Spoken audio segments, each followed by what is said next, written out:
हाँ। तो बोलना चाहिए ना, मैं स्टार्ट कर देती। हाँ, स्टार्ट कर दीजिए। Okay, thank you. मोस्ट आज वेलकम, हम लोग मोस्ट वेलकम। ओके, आज हम लोगों को ना मतलब कार्बन फार्मिंग के बारे में बात करना। ओके। मेरी आवाज आ रही है प्रॉपर? हाँ, ठीक है। तो हाल ही में यूरोपीय संसद और यूरोपीय परिषद पहले ईयू स्तरीय कार्बन रिमूवल सर्टिफिकेशन फ्रेमवर्क की स्थापना के लिए विनियमन हेतु एक अंतिम समझौते पर मतलब पहुंच गई है। ठीक है, तो कार्बन फार्मिंग के बारे में हम लोग को पता करना है कि ये क्या है। ठीक है, तो जैसे हम बात करें ना कि कार्बन फार्मिंग के बारे में। हाँ, तो इसमें कार्बन भंडारण में वृद्धि, उत्सर्जन में कटौती करके मतलब है ना, कृषि में सुधार करने की, पारिस्थितिकी तंत्र को बहाल करने और जलवायु परिवर्तन से निपटने के लिए पुनर्योजी विधियों का उपयोग किया जाता है ना। तो जो रीजेनरेटिव जो प्रैक्टिसेस हैं, उनका मतलब क्या उपयोग इसमें किया जाता है। तो कार्बन भंडारण में वृद्धि करना है। हाँ, कार्बन भंडारण में वृद्धि और उत्सर्जन में कमी। मतलब क्या बोल रहा है कि जैसे कि जो हम इतना कार्बन का जो जैसे हम ये क्या करते हैं, उत्सर्जन करते हैं ना, उसमें हम कटौती करके और मतलब कृषि में सुधार करके पारिस्थितिकी तंत्र को बहाल और जलवायु परिवर्तन से निपटने के लिए पुनर्योजी विधियों का उपयोग करेंगे। ठीक है, तो अब कार्बन फार्मिंग की सामान्य विधियां कौन कौन सी है ना, जैसे कृषि वानिकी हो गया, कंजर्वेशन फार्मिंग, मृदा की ऊपरी परत के साथ अधिक छेड़छाड़ नहीं करना, एकीकृत है ना पोषक तत्व प्रबंधन, नवीकरणीय ऊर्जा उत्पादन, घास के मैदानों का संरक्षण आदि। अब हम बात करेंगे ना जो कार्बन फार्मिंग को बढ़ावा देने हेतु कौन कौन सी पहले की गई। तो वैश्विक स्तर पर शुरू की गई पहले, जैसे 4 प्रति 1,000 इनिशिएटिव। ये पहल भी हितधारकों को पुनर्योजी उत्पादक और अत्यधिक लचीली कृषि प्रणालियों को अपनाने के लिए प्रोत्साहित करती है। यह पहल 2015 में पेरिस में यूनेफ्सिसी COP21 के दौरान शुरू की गई थी। विश्व बैंक समर्थित पहल है। उदाहरण के लिए केन्या की कृषि कार्बन परियोजना इत्यादि। भारत द्वारा शुरू की गई, जैसे कार्बन क्रेडिट ट्रेडिंग योजना। ठीक है, और राष्ट्रीय संधानीय कृषि मिशन। ठीक है, जैसे हम कार्बन क्रेडिट ट्रेडिंग योजना की बात करें तो यह केंद्रीय विद्युत मंत्रालय द्वारा शुरू की गई योजना। इसे पात्र संस्थाओं के बीच कार्बन क्रेडिट व्यापार के लिए शुरू किया गया था। और राष्ट्रीय संधानी कृषि मिशन की बात करें तो भारत सरकार की योजना किसानों को कृषि कार्बन क्रेडिट सॉरी कृषि कार्बन ट्रेडिंग का हिस्सा बनने के लिए प्रोत्साहित करती है। और इसके तहत कृषि वानिकी, सूक्ष्म सिंचाई, फसल विविधीकरण आदि को अपनाने को बढ़ावा दिया जाता है। अब हम बात करेंगे कार्बन बॉर्डर समायोजन तंत्र, है ना, ब्रिक्स द्वारा अपनाए गए कजान घोषणा पत्र में सीबीएम को अस्वीकार कर दिया गया और इसे भेदभावपूर्ण बताया गया। ठीक है, अब हम बात करें कार्बन बॉर्डर समायोजन तंत्र सीबीएम क्या है। तो यह यूरोपीय अंकिता, संघ की एक नीति। हाँ। थोड़ा सा एक्सप्लेन करते चलो, मेरे को समझ में कम आता है ये। अच्छा, ठीक है।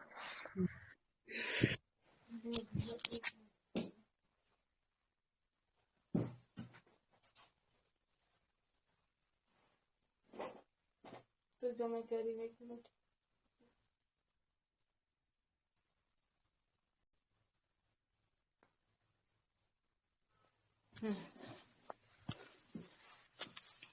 तो इसमें हम बात करेंगे, जैसे कि देखिए, मतलब जो कार्बन बॉर्डर समायोजन तंत्र मतलब है ना सीबीएम, ये क्या है, जो ब्रिक्स द्वारा अपनाए गए कजान घोषणा पत्र में सीबीएम को अस्वीकार कर दिया गया और इसे भेदभावपूर्ण बताया गया कि जो ब्रिक्स ने इसे मतलब क्या, ब्रिक्स की जो एक घोषणा पत्र है, ठीक है, कजान में क्या किया गया ना, जो सीबीएम था उसको बोला गया कि इसको मतलब अस्वीकार कर दिया गया और बोला कि ये भेदभाव को बढ़ावा देता है, इसलिए इसको हटा दिया गया। अब हम बात करें कार्बन बॉर्डर समायोजन तंत्र है क्या, क्यों इसको ब्रिक्स ने मतलब हटा दिया। ठीक है, तो यह यूरोपीय संघ की एक नीति है और इसके तहत यूरोपीय संघ द्वारा कम कठोर जलवायु नीतियों जो कम कठोर जलवायु नीतियों वाले देशों से कुछ उत्पादकों जैसे स्टील के आयात पर कार्बन पर लगाया जाएगा, है ना। उसके बाद कार्बन बॉर्डर टैक्स का उद्देश्य कंपनियों को, है ना, कम विनियमन वाले देशों में उत्पादन हस्तांतरित करने से मतलब रोकना है। जो भी मतलब कार्बन जो बॉर्डर जो टैक्स होता है ना, क्या उसका उद्देश्य है, जो कंपनियों को कम विनियमन वाले देशों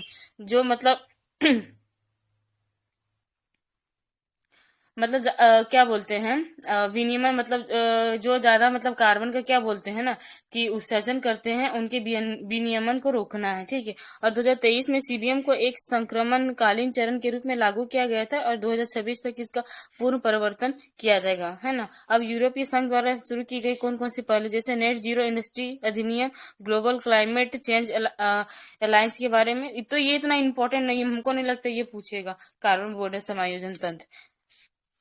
अब किलिंग कर्व की बात कर लेते हैं ना, तो इसे मतलब 2024 में कार्बन डाइऑक्साइड की वैश्विक औसत सांद्रता 2023 की तुलना में 4.7 पार्ट्स पर मिलियन अधिक थी। यह किलिंग है ना कर्व में उच्च वृद्धि को दर्शाती। किलिंग कर्व के बारे में, जो मोना लोवा वेधशाला में वायुमंडल में CO2 की सांद्रता का रिकॉर्ड है, ये रिकॉर्ड 1958 से दर्ज किया जा रहा है। मोना लोवा वेधशाला वायुमंडल में उन तत्वों को मापते हैं जो जलवायु परिवर्तन में योगदान करते हैं। यह वेधशाला दुनिया के सबसे बड़े सक्रिय ज्वालामुखी मोना लोवा के पास स्थित है ना। तो इसमें से एक ये बन सकता है कि दुनिया का सबसे बड़ा सक्रिय ज्वालामुखी है मोना लोवा। इसमें कोई इतना हमको इंपॉर्टेंट नहीं लगा।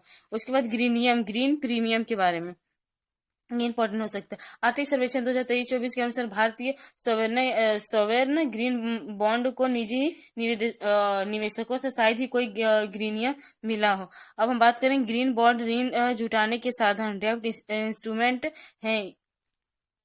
यह राष्ट्रीय अंतर्राष्ट्रीय ग्रीन टैक्सोनॉमी के तहत ग्रीन के रूप में वर्गीकृत विशेष परियोजनाओं या गतिविधियों में फंड निवेश करने का काम करता है। उसके बाद ग्रीनियम के बारे में हम बात करें, ग्रीनियम क्या है, खाली इतना पता होना चाहिए। तो ये यूएनडीपी के अनुसार एक प्रकार का प्राइसिंग बेनिफिट है ना। और ये इस तर्क पर आधारित है कि पर्यावरण पर संधारणीय प्रभाव पड़ने वाली परियोजनाओं के अतिरिक्त भुगतान करने या कम ब्याज या यील्ड स्वीकार के लिए तैयार है। तो हम लोग को बस याद रखना ग्रीनियम क्या है। ये यूएनडीपी के अनुसार एक प्रकार का मतलब बताता है कि प्राइसिंग बेनिफिट है, और ये पर्यावरण पर संधारणीय प्रभाव डालने वाले जो भी परियोजनाएं जो पर्यावरण पर संधारणीय प्रभाव डालती हैं के लिए अतिरिक्त भुगतान करने या कम ब्याज या यील्ड स्वीकार करने के लिए मतलब तैयार है ना। ये ग्रीनियम ये अधिक ग्रीन हाउस गैसों का उत्सर्जन करने वाली तकनीक की बजाय अतिरिक्त लागत का भुगतान करके स्वच्छ तकनीक को प्राथमिकता देगा। मतलब थोड़ा सा और ज्यादा हम क्या इसमें लागत लगा के और जो ग्रीन हाउस गैसों का उत्सर्जन करते हैं ना उसमें कटौती करेगा, यही बात कर रहा है। अब टील कार्बन का है, कार्बन से रिलेटेड कितना ज्यादा है ना। हाँ, केवलादेव राष्ट्रीय उद्यान में भारत का पहला टील कार्बन का अध्ययन किया गया। तो थोड़ा ये इंपॉर्टेंट हो सकता है। थोड़ा सा हम लोग को ये देख लेना केवलादेव राष्ट्रीय उद्यान कहाँ है और किस चीज के लिए ये फेमस है ना। टील कार्बन है क्या। टील कार्बन से तात्पर्य गैर ज्वारीय मीठे पानी के आर्द्र भूमि में संग्रहित कार्बन से। इसमें वनस्पति, सूक्ष्मजीवी, बायोमास, विघटित एवं कणिकीय मतलब कार्बनिक पदार्थों में संग्रहित कार्बन शामिल। टील कार्बन एक रंग आधारित शब्दावली है, उतना नहीं याद रखना सिर्फ टील कार्बन के बारे में। और कार्बन के अन्य प्रकार कौन कौन, जैसे बैंगनी, हरा हो गया, काला, लाल, ग्रे। तो मतलब जो बैंगनी होता है उसमें हवा या औद्योगिक उत्सर्जन के माध्यम से यह किया गया कैप्चर किया गया कार्बन। और हरा में स्थलीय पादप में संग्रहित कार्बन। उसके बाद काला में जीवाश्म ईंधन के दहन से उत्सर्जित जो होता है कार्बन, उसको हम काला कार्बन कहते हैं। और लाल बर्फ और हिम पर जैविक कणों के द्वारा उत्सर्जित कार्बन। ग्रे औद्योगिक स्रोतों के माध्यम से उत्सर्जित जो कार्बन होता है उसको हम ग्रे कार्बन कहते हैं। अब हम बात करेंगे रिप्रेजेंटेटिव कॉन्स्ट्रक्शन पाथवेज, है ना। तो जलवायु परिवर्तन पर अंतर सरकारी पैनल ने 5वीं आकलन रिपोर्ट में आरसीपी को प्रस्तुत किया है। आरसीपी क्या है, ग्रीन हाउस गैस उत्सर्जन और वायुमंडलों में गैसों की सांद्रता, वायु प्रदूषक उत्सर्जन तथा भूमि उपयोग के 21वीं सदी के 4 अलग अलग पाथवेज का वर्णन मतलब करते हैं। तो इतना इंपॉर्टेंट नहीं है। उसके बाद वाटर क्रेडिट के बारे में थोड़ा देख लेते हैं। यह कार्बन क्रेडिट के समान बाजार आधारित तंत्र। इसके तहत जल संरक्षण और जल की गुणवत्ता में सुधार लाने को प्रोत्साहित किया जाता है। जैसे कार्बन क्रेडिट में हम बोलते हैं कार्बन मार्केट के बारे में बात करते हैं, उसमें कार्बन क्रेडिट बाजार क्या होता है। इस तरह एक होता है वाटर क्रेडिट जिसमें जल संरक्षण और जल की गुणवत्ता में सुधार लाने वालों को प्रोत्साहित मतलब किया जाएगा। और ऐसी परियोजनाओं को कार्बन क्रेडिट दिया जाएगा जिनका कम कार्बन उत्सर्जन हुआ या उत्पन्न ही नहीं हुआ या उत्सर्जित कार्बन को मतलब हटा दिया गया, है ना। एक कार्बन क्रेडिट एक प्रकार का व्यापार योग्य परमिट है। ये वायुमंडल से हटाए गए, कम किए गए या अलग किए गए, संचित किए गए टन कार्बन डाइऑक्साइड या समान ग्लोबल वार्मिंग क्षमता वाली अन्य ग्रीन हाउस गैस के बराबर है। अब वाटर क्रेडिट के तहत व्यक्ति और संस्थाएं जल बचत उपायों को अपनाकर वाटर क्रेडिट प्राप्त कर सकते हैं, उसका लेन देन कर सकते हैं। वाटर क्रेडिट को उन लोगों को बेचा जा सकता है जो जल की अधिक खपत की भरपाई या अपनी जल प्रबंधन व्यवस्था में सुधार करने के इच्छुक है। अब हम बात कर लेते हैं जैव विविधता क्रेडिट के बारे में, है ना। तो परिभाषा, आर्थिक साधन या एक प्रकार का इंस्ट्रूमेंट है, मतलब इसके जरिए निजी कंपनियां वन संरक्षण या वन पुनर्बहाली जैसी गतिविधियों को वित्त पोषित करती है। तो ये क्या, इसमें जो निजी कंपनियां होती है ना, जो प्राइवेट कंपनियां होती, वो वन संरक्षण या मतलब वन पुनर्बहाली, जैसे वन का मतलब फिर से उसके जैसा हो जाने जैसी गतिविधियों को मतलब वित्त पोषित करती। इसका मतलब क्या करना, मतलब उद्देश्य होता है ना, तो प्रकृति और जैव विविधता पर निवल सकारात्मक प्रभाव डालना, है ना। कि मतलब हम जैसे प्रकृति या जैव विविधता का संरक्षण करने के लिए जो निजी कंपनियां होती है इसमें अपना वित्त पोषित करती है, तो इसी का ये उद्देश्य है।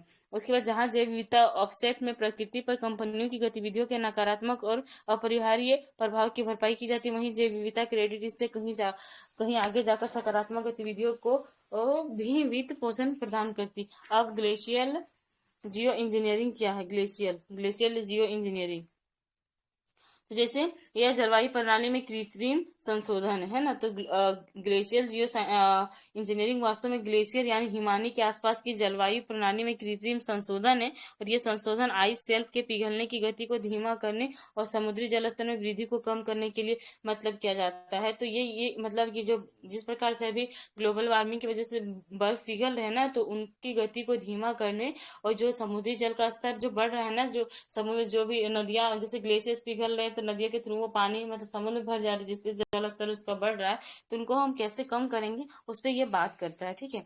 इसमें हम बात करेंगे ग्लेशियल इंजीनियरिंग जो रणनीतियां है कौन कौन सी। एक हो जाएगी महासागरीय उष्मा परिवहन उपाय। इस रणनीति के तहत आइस शेल्फ के सामने समुद्र नीतल पर अवरोधक के रूप में तलछट से युक्त पट्टी या रेशेदार आवरण बनाया जाता है। यह अवरोधक गर्म परिध्रुवीय गहरे जल को आइस शेल्फ के पास आने से रोकने के लिए बनाया जाता है, ताकि आइस शेल्फ को गर्म जल के संपर्क में आने से रोका जा सके। उसके बाद बेसल हाइड्रोलॉजी उपाय, ये क्या? यह रणनीति आइस शीट से पिघले जल को ले जाने वाली धाराओं के प्रवाह को धीमा करने के लिए अपनाई जाती है, और इस उपाय के तहत ग्लेशियर नीतल से होकर छिद्र बनाकर जल निकासी चैनल बनाए जाते हैं। ये चैनल्स पिघली हुई बर्फ के जल धाराओं की दिशा बदलने और आइस शीट्स के नुकसान को कम कर देते हैं। अब हम बात करें सुर्खियों में रहे संगठन, कौन कौन से ऑर्गेनाइजेशन रहे हैं।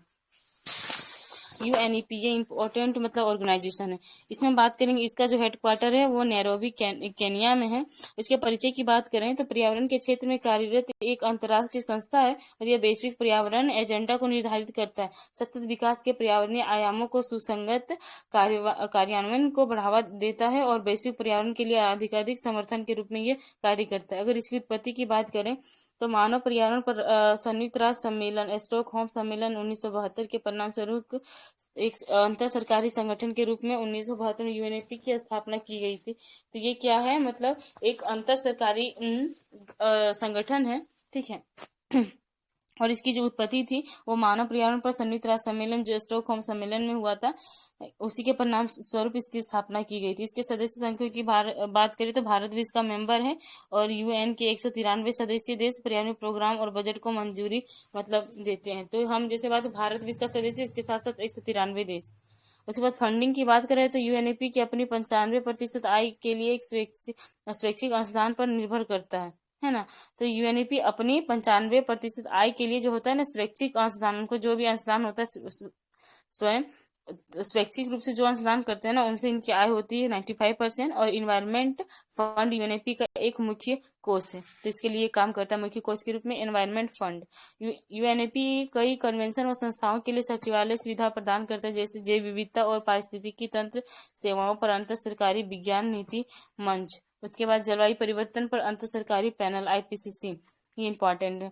तो ये यूएनईपी और विश्व मौसम विज्ञान संगठन WMO द्वारा संयुक्त रूप से होस्ट किया जाता है। उसके बाद कॉमन कार्बन मैट्रिक, ये यूएनईपी द्वारा समर्थित एक मापदंड है जो विश्व भर में भवन निर्माण संबंधी कार्यों के कार्बन फुटप्रिंट का आकलन करने के लिए विकसित किया गया था। अब हम बात करेंगे यूएनईपी के तहत प्रमुख वैश्विक बहुपक्षीय समझौते कौन कौन से हुए थे।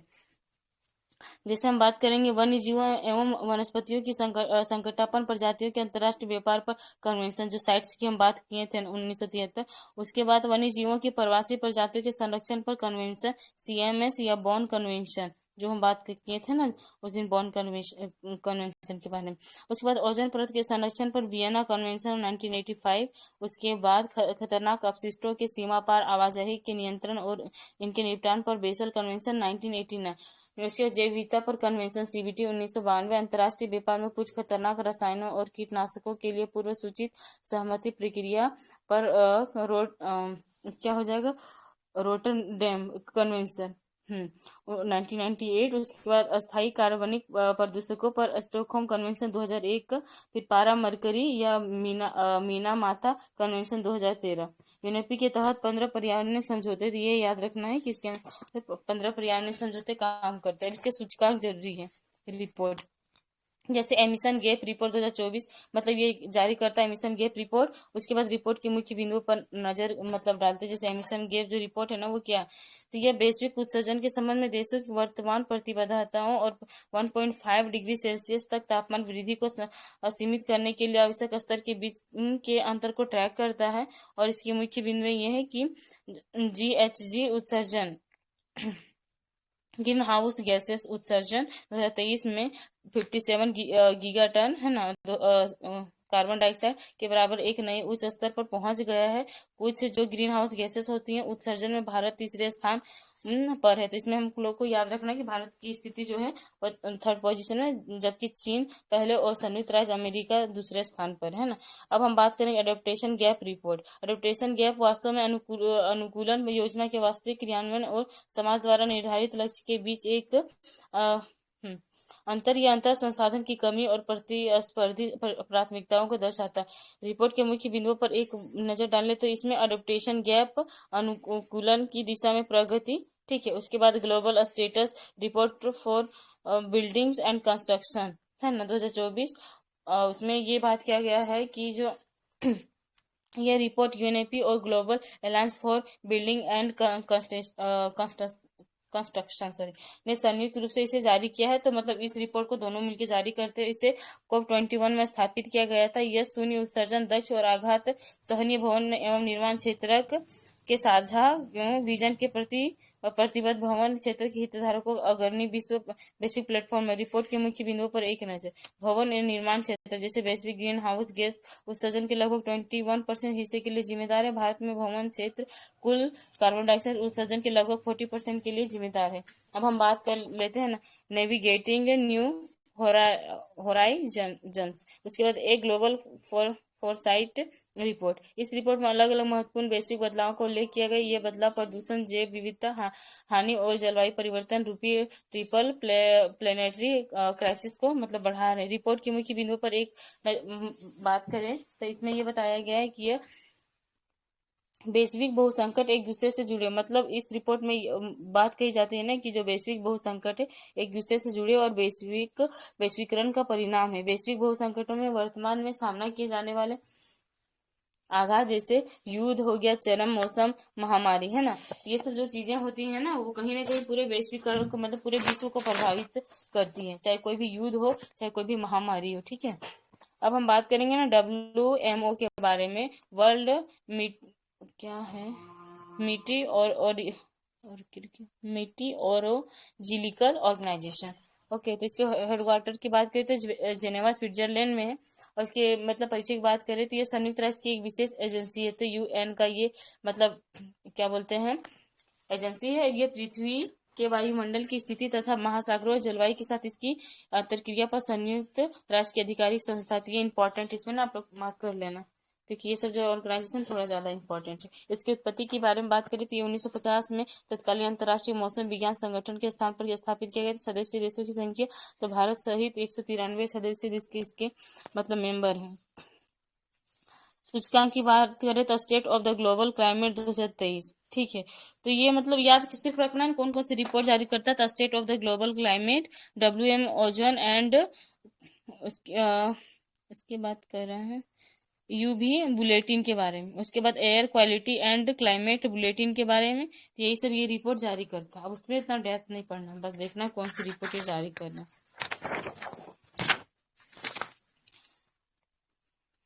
उसके बाद अंतरराष्ट्रीय क्रायोस्फीयर जलवायु परिवर्तन, इंटरनेशनल क्रायोस्फीयर क्लाइमेट इनिशिएटिव, दो निकायों के रूप में यह कार्य करता है। एक वैश्विक संगठन जैसे यूएसए बर्लिंगटन वार्मट में स्थित एक गैर लाभकारी संगठन है ना।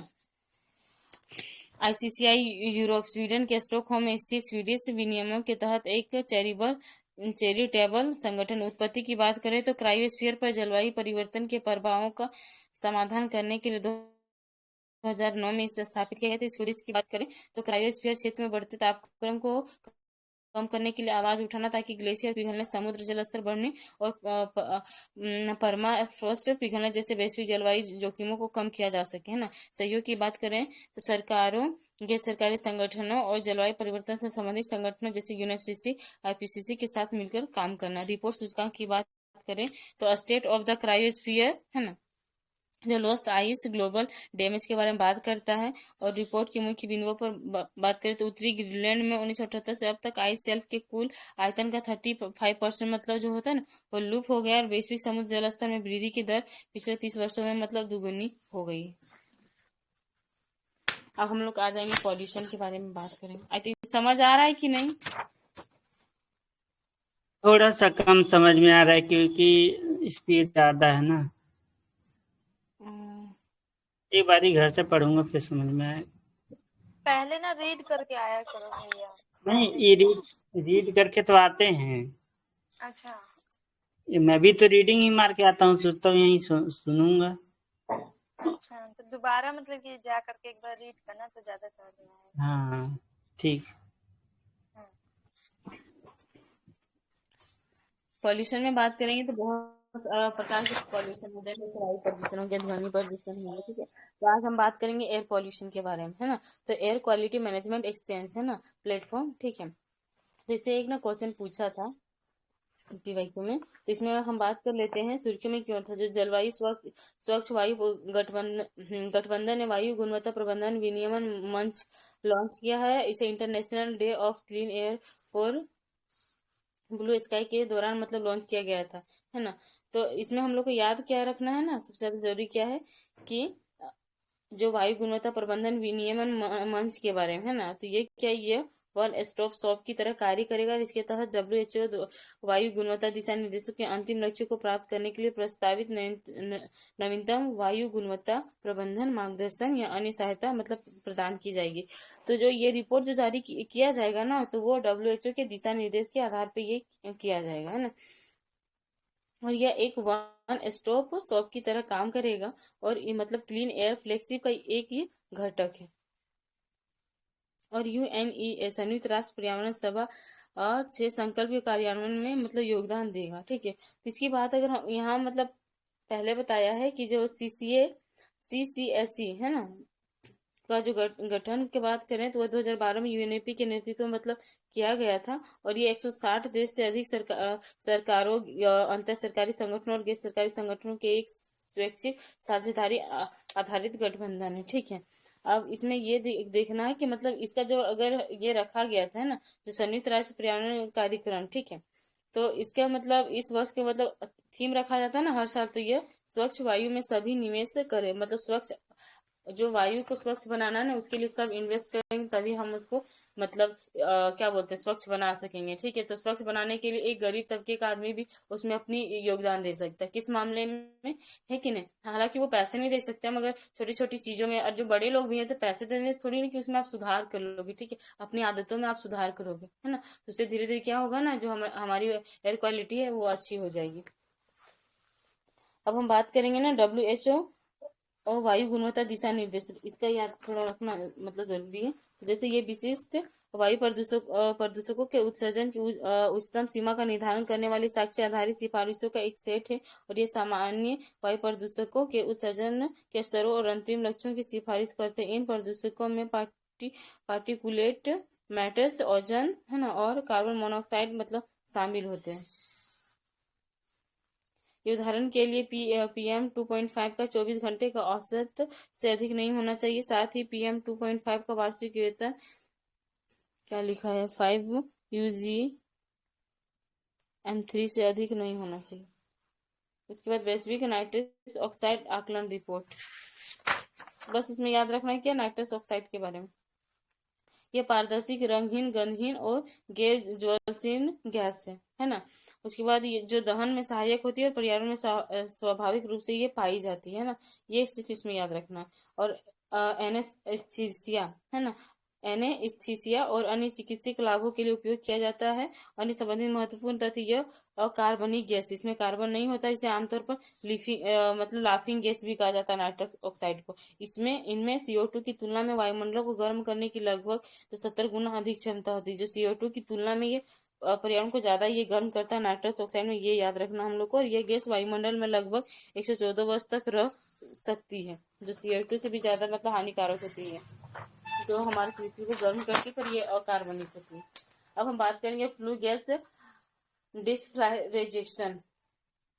यह सुर्खियों में क्या रहना है, सभी कोयला आधारित तापीय विद्युत संयंत्रों के लिए FGD प्रणाली स्थापित करना अनिवार्य मतलब कर दिया गया। फ्लू गैस डिसफ्लैग्रेशन के बारे में, ये क्या है, डिसफ्लैग्रेशन की प्रक्रिया को अवशोषक सामग्री को शामिल करके पूरा किया जाता है। ये सामग्री स्क्रमिंग द्वारा फ्लू गैस के लगभग 90 से 95% SO2 को अलग कर देती है। विश्व में मुख्य रूप से 3 प्रकार की FGD प्रणाली अपनाई जाती है। प्रणालियां हैं ड्राई सॉर्बेंट इंजेक्शन, गीला चूना पत्थर, उसके बाद समुद्री जल आधारित।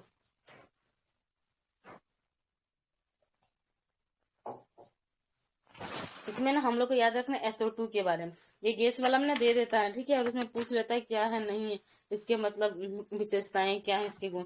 तो SO2 के बारे में बात करें तो ये एक रंगहीन है ना, उसके बाद अभिक्रियाशील वायु प्रदूषक है, मतलब ये वायु को प्रदूषित करता है जिसकी गंध तीखी होती है। और वायुमंडल में SO2 की अधिक मात्रा अन्य सल्फर ऑक्साइड SOx के निर्माण में सहायक होता है, ठीक है। उसके बाद SOx वायुमंडल में अन्य यौगिकों के साथ अभिक्रिया करके सूक्ष्म कण बना सकता है, जो पार्टिकुलेट मैटर प्रदूषण में योगदान करता है। ये त्वचा, आंख, नाक, गले और फेफड़ों की श्लेष्मल झिल्ली को नुकसान पहुंचा सकती है। SO2 की अधिक मात्रा श्वसन तंत्र में इन्फ्लेमेशन और जलन पैदा करती है। बारिश के पानी से सल्फर और नाइट्रोजन ऑक्साइड की अभिक्रिया से अम्लीय वर्षा होती है। उत्सर्जन से जिसे जीवाश्म ईंधन का दहन करोगे, प्राकृतिक ज्वालामुखी गतिविधियों के कारण इसका उत्सर्जन होता है। इसमें याद यही सिर्फ रखना SO2 के बारे में, SO2 के बारे में हम लोग बात किया, N2O के बारे में, ऐसे गैसेस के बारे में याद रखना पड़ता है। अब हम बात करेंगे वाटर पॉल्यूशन एंड कंजर्वेशन के बारे में। तो जल संरक्षण क्या है, वाटर कंजर्वेशन। बाद में जल संरक्षण के बारे बात करना है, क्योंकि इसे ना 3-4 क्वेश्चन आप उठा के देखोगे तो उसमें पूछा है कि हम जैसे कि धरातलीय जल के बारे में बात करते हैं या महासागरीय जल के बारे में बात करते हैं, मीठे जल की बात करें, ग्लेशियर में कितने जल, ऐसे करके 3-4 क्वेश्चन अभी तक दिया है एग्रीकल्चर से रिलेटेड। तो हम बात करते हैं भारत में जल संरक्षण। तो भारत में जल की उपयोग की स्थिति क्या है, भारत में भूजल का उपयोग कितने % तक होता है।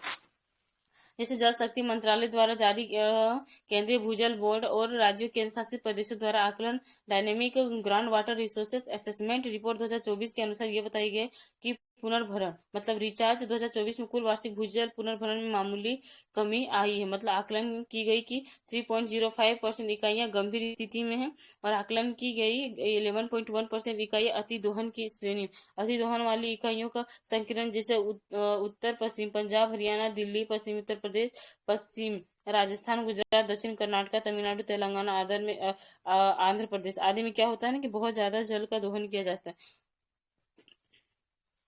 अब देखो कृषि के लिए मतलब पंजाब, हरियाणा ये सब जो एरिया है ना उसमें कृषि की मतलब सिंचाई के लिए बहुत ज्यादा जल का होता है ना दोहन किया जाता है, और सब तो मीठे जल होते हैं ना। इसके बाद अब बात करो जल की उपलब्धता और उपयोग। दुनिया की 18% आबादी भारत में रहती है, लेकिन भारत के पास दुनिया के जल संसाधन का केवल यहाँ तो 4% लिख दिया ना, 2.4 ही नहीं 4% है वो तो 2.4% मतलब लैंड है ना, सॉरी हाँ 4% जल ही उपलब्ध है। और ताजे जल का जो वितरण है आइस कैप्स, उसके बाद भूमिगत जल, ताजे जल की झीलें और नदियां, ये चीज यही पूछा है PYQ में सेम क्वेश्चन ये।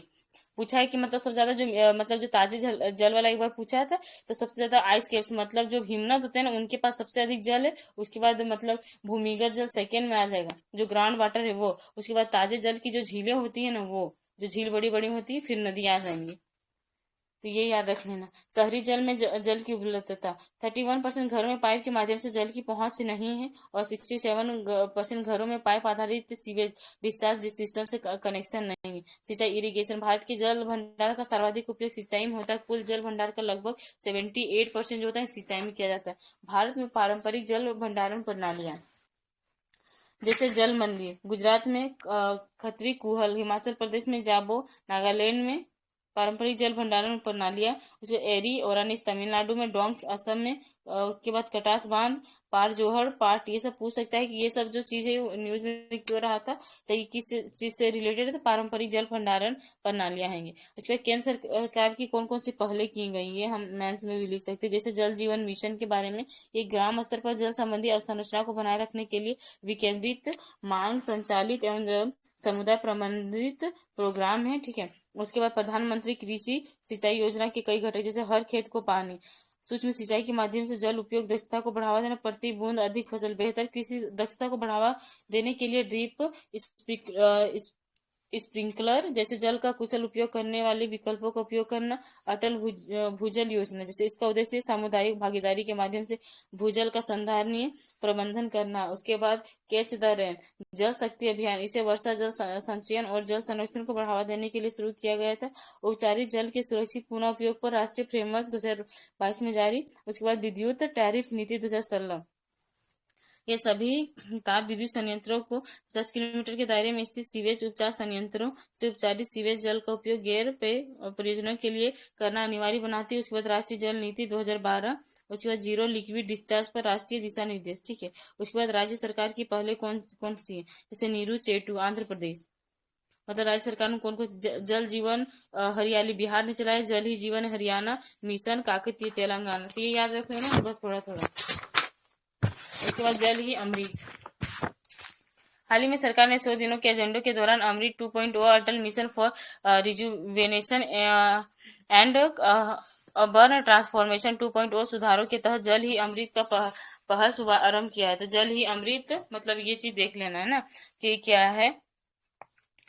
2.0 है ना, पूछ सकता है जल ही अमृत, उसके कैरेक्टरिस्टिक्स पूछ देगा। इसके उद्देश्य की पहल की बात करें तो पृष्ठभूमि, जैसे अमृत 1.0 की सफलता के आधार पर इसके दूसरे चरण का उद्देश्य जल सुरक्षित शहर सुनिश्चित करना है ना, जो वाटर सिक्योर सिटीज। उसके बाद जल ही अमृत पहल का उद्देश्य क्या, सीवेज उपचार संयंत्रों के कुशल प्रबंधन के लिए राज्यों या संघ राज्य क्षेत्रों को प्रोत्साहित करना। गौरतलब है कि एसटीपीएस को प्रयुक्त जल उपचार संयंत्र भी कहा जाता है। उच्च गुणवत्ता वाले उपचारित जल की नियमित और पर्याप्त आपूर्ति सुनिश्चित करना, जल का पुनः उपयोग कर जल चक्रीय व्यवस्था को बढ़ावा देना। उद्देश्य की बात करें तो अंतर शहरी प्रतिस्पर्धा को बढ़ावा देना, उपचार फैसिलिटी संबंधी क्षमता का निर्माण करना तथा व्यवस्थित सुधारों के माध्यम से उच्च गुणवत्ता वाले उपचारित जल को छोड़ने को प्रोत्साहित करना। रेटिंग आधारित प्रोत्साहन की रणनीति, प्रयुक्त जल उपचार संयंत्रों को स्टार रेटिंग प्रणाली के माध्यम से स्वच्छ जल क्रेडिट प्रदान किया जाएगा। साथ ही व्यापक मूल्यांकन प्रक्रिया के आधार पर शहरी स्थानीय निकायों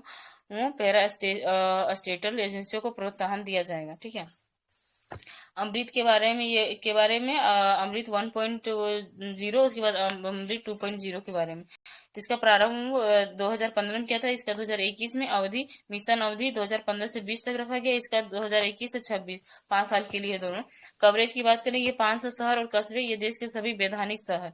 फोकस क्षेत्र जैसे जल आपूर्ति, सीवरेज, सेप्टेज प्रबंधन, स्टॉर्म वाटर या वर्षा जल की अफवाह निकासी, हरित स्थान और पार्क, नॉन मोटराइज्ड शहरी परिवहन।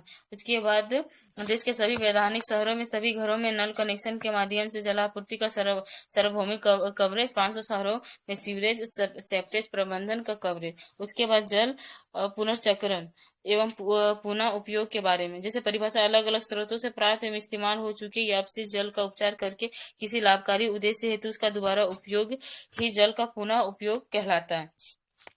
मतलब क्या है कि जैसे अलग अलग स्रोतों से प्राप्त में इस्तेमाल हो चुके जल, मतलब जो जल मतलब हम यूज कर, जैसे नहा धो लिए, ठीक है, तो अपशिष्ट जल बन गया, का उपचार करके किसी लाभकारी उद्देश्य हेतु उसका दोबारा उपयोग, जैसे हम क्या करते, जैसे नहाने वहाने वाला जो पानी होता है ना, वो चीज जैसे हम कोई खेती लगा तो उसमें हम बहा देते, उस चीज का हम दोबारा उपयोग करें ना, वो जल तो फिर वेस्ट नहीं जा रहा है। तो ऐसे हम कर सकते हैं। उसके बाद संभावित पुनः उपयोग हेतु जल के स्रोत, जैसे नगर पालिका अपशिष्ट जल, उसके बाद औद्योगिक प्रक्रिया, उसके बाद शीतलन में प्रयुक्त जल, स्टॉर्म वाटर, कृषि अपवाह और रिटर्न फ्लो आदि। जल के पुनः उपयोग से संबंधित प्रौद्योगिकियां, जैसे मेम्ब्रेन बायोरिएक्टर, उसके बाद अल्ट्रा फिल्ट्रेशन, रिवर्स ऑस्मोसिस, उसके बाद कीटाणु शोधन प्रौद्योगिकियां या ozone advance oxidation, electrodialysis, reversal या थर्मल इवेपोरेशन, क्रिस्टलाइजेशन, है ना। उसके बाद अब जल संचय जन भागीदारी के बारे में बात करेंगे। अच्छा, आप लोगों को कुछ समझ आ रहा है कि बस मैं ही बोल रही तो कुछ नहीं समझ आ रहा? नहीं, ऐसा ऐसा नहीं है, समझ आ रहा है। ये थोड़ा ना इन्वायरमेंट इकोलॉजी है ना, तो टर्म थोड़ा टर्म है ना, तो थोड़ा तो लगेगा, 2-3 बार जब तक अपने से नहीं पढ़ेंगे ना तो उतना नहीं हम्म ये होगा। तब तक मतलब याद हिस्ट्री, नहीं रहेगा वो चीज। हाँ, क्योंकि हिस्ट्री नहीं है, फ्यूचर हिस्ट्री क्या होता है ना कि एक बार करो तो वो स्टोरी जैसा याद रह जाता है, और हिस्ट्री को भी हम लोगों ने बहुत बार पढ़ा है तो वो चीजें समझ आ रही है।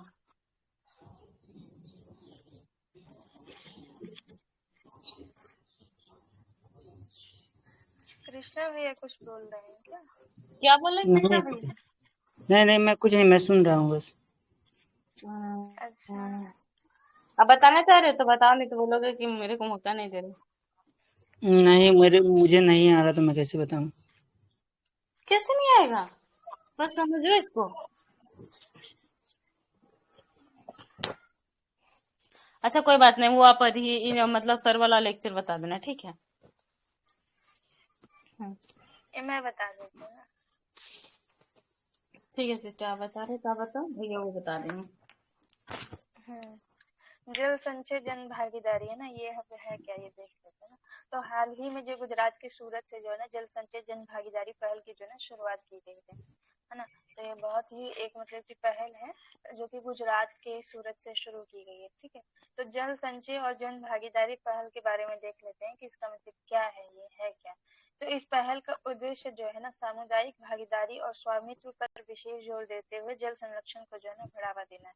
मतलब कि सभी जो है ना आपस में जितना भी प्रशासन है और साथ में जो भी लोग हैं वो सब जो है आप साथ में जो है ना जोर देंगे तो हम जो है ना जल को बचा पाएंगे। इसी के लिए जो है इसको मतलब कि लाया गया है। इसका लक्ष्य जो है ना सामुदायिक भागीदारी के माध्यम से जो है ना लगभग जो है ना 24,800 वर्षा जल संचयन संरचनाओं का जो है ना निर्माण करना है, जिससे मतलब कि राज्य में लंबे समय तक जल की पर्याप्त उपलब्धता जो है ना सुनिश्चित हो सके।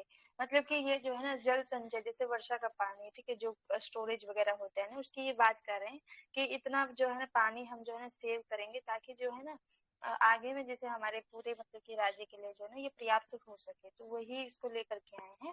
ये जो है ना गुजरात सरकार की जो है ना जल संचय पहल की सफलता पर आधारित है, जिसमें जो है ना नागरिकों, स्थानीय निकायों, उद्योगों और हितधारकों की जो है ना सक्रिय भागीदारी से जल संचयन में जो है ना बेहतरीन जो है ना परिणाम जो है ना प्राप्त हुए हैं।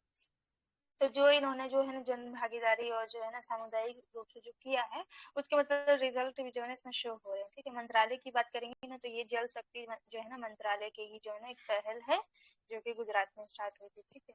जल संचय जन भागीदारी की मुख्य विशेषताओं की बात करेंगे ना तो ये भारत की पारंपरिक जो है ना विश्वास पद्धति अर्थात जल को जो है ना भगवान का रूप और नदियों को देवी का रूप मानने पर जो है ना महत्व दिया देना है। जैसे अभी हम जो है ना पानी का जिस तरीके से उपयोग कर रहे हैं, ठीक है, देर देर तक जो है ना नल चलते रहते हैं, है ना, हाथ धो रहे हैं उसको बंद ही नहीं कर रहे हैं, कोई शेविंग कर रहा है तो वैसे चल रहा है। तो वही है कि जैसे पहले हम कैसे मतलब कि पानी एक भगवान के ही समान है, ठीक है। पानी की कीमत जाननी है तो राजस्थान वाले इलाके में जाके देखिए, वहाँ पानी की कीमत आपको पता चलेगी ना। तो वही है कि हमने हमेशा जो है ना जल को भगवान के रूप में तथा जो है ना वर्षा को भी देखो हम भगवान का ही रूप देते हैं। नदियां हो गई उनको देवी का रूप देते हैं, चाहे गंगा है, सरस्वती है, चाहे यमुना है ना, सबको हम बोलते हैं कि ये देवी के समान है। उसके बाद बोल रहे हैं ये संपूर्ण समाज और जो है ना समग्र सरकार के जो है दृष्टिकोण पर जो है आधारित है। मतलब कि सरकार और जो समाज है दोनों मिलकर के यदि काम करेंगे तभी ये पॉसिबल हो पाएगा। एक एक जन के करने से जो है ना ये नहीं पॉसिबल हो पाएगा। इसमें जल संरक्षण को जो है ना सिर्फ नीतिगत मामले ही नहीं बल्कि एक जो है ना सामाजिक जो है ना प्रतिबद्धता भी जो है ना माना गया है। मतलब कि जल बचाना केवल एक मतलब कानून नहीं है कि जल बचाना, हमारे देश में जो है ना जल की किल्लत है तो हम जल बचाएंगे, नहीं, ये हमारा सामाजिक जो है ना सामाजिक जो है ना दायित्व भी है कि हमें जो है ना पानी को उसी की तरह यूज करना है, तो बेकार नहीं करना है। ठीक, ये जो है ना सहयोगात्मक जो है ना जल प्रबंधन के मौजूदा प्रयास यानी जल शक्ति अभियान जो है ना कैच द रन के जो है ना के अनुरूप ही है। मतलब कि वही है कि मतलब जल शक्ति जो अभियान है उसको मतलब कि इस तरीके से लेना है कि मौजूदा प्रयास करना है, मतलब अभी की जो स्थिति है फ्यूचर के लिए भी जो है हमको सब रणनीति वगैरह जो है ना बना के और उसको कैसे सेव करना है, इस सब के बारे में जैसे हम पढ़ेंगे नहीं, जैसे वहाँ के बच्चों को अगर ये चीज नहीं पता होगी ना, जो स्कूल जा रहे हैं, ठीक है, गुजरात के जो बच्चे हैं, तो उनको पता ही नहीं होगा कि हमको जैसे ना पानी कैसे सेव करना है। जब हम लोग स्कूल में थे तो देखो हमेशा जो है ना सेव वाटर करके जो हम चार्ट बनाते थे और हमें पता भी है कि पानी मतलब सेव करना जरूरी, तो यही सब जो है ना अभियान के ही अंतर्गत है। उसके बाद बोल रहा है अन्य संबंधित सुर्खियों की बात करेंगे ना, तो संयुक्त राष्ट्र जो है ना वाटर कन्वेंशन भी जो है ना बनाया गया है। ये आइवरी कोस्ट यानी जो है ना संयुक्त राष्ट्र वाटर कन्वेंशन में शामिल हो गया है। इसे जो है ना सीमा पार जलमार्गों और अंतर्राष्ट्रीय झीलों के संरक्षण एवं उपयोग पर जो है ना कन्वेंशन कहा जाता है।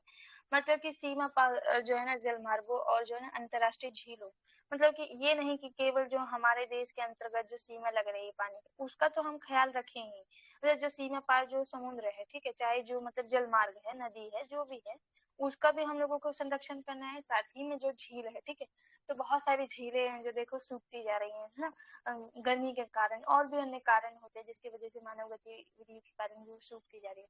तो उन सब का जो है ना हमको संरक्षण करना है और उनका उपयोग कैसे करना है, मतलब हमको उपयोग नहीं बताया गया, हमको ये बोल दिया गया पानी बचाना है, लेकिन पानी को कैसे उपयोग करना है वो किसी ने हमको सिखाया नहीं, तो वो चीजें जो है ना सीख मतलब कि इसमें बताई गई है। उसके बाद बोल रहा है संयुक्त राष्ट्र वाटर कन्वेंशन के बारे में देख लेते हैं। तो इसकी उत्पत्ति जो हुई ना 1992 में हेलेंस्की यानी फिनलैंड में जो है ना अपनाया गया है। ये जो है ना कन्वेंशन 1996 से जो है ना लागू हुआ है।